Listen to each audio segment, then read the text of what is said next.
Part 3 of remodeling this staircase and teaching you everything we've learned. Our goal was to get all of the banisters and posts back to the original white oak, which you can see here, and it is beautiful and matches the new floors. After thinking sanding would be the quickest and easiest way, we had to move on to some other things because it was taking so long. We ended up going through 4 different ways because it was taking literally ages to get this stain off of the wood.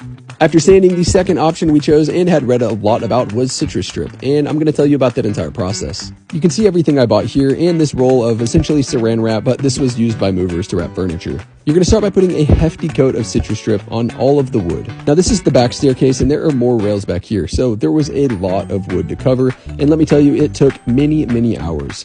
If I were to guess, there's probably over 100 feet of railing that I had to do throughout this house. Once it's covered in citrus strip, you want to wrap it in this saran wrap or plastic, and what that does is it keeps it from drying out, which allows it to continue to work overnight. Here's a little PSA that I learned, of course, after I did the project. Citrus strip is very toxic, and honestly, I would not be using it again, especially inside my house.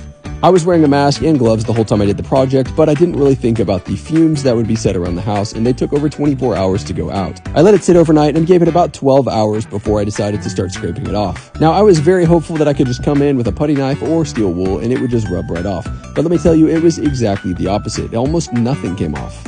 Now, I can already hear people saying, yes, you have to do multiple coats, and I do understand. But I wasn't going to do another coat of this. And if you're wondering what the mineral spirits are for, it helps get the goo and gunk from that citrus strip off the wood. So the question is, was it worth it, and how much did it really take off? And as you can see here, it definitely made a difference. Once it dried out, it did look a lot lighter, but ultimately, I wouldn't do it again. With having this many rails and posts to cover, it just wasn't feasible to go back and forth with a brush and saran wrap over and over and over. If you watch our IG stories, you know this has been a battle for weeks now to get these stupid rails to look good. Feeling a bit defeated, I started sanding, but I think I ended up finding a better way, and I'm going to teach you about that in the next video.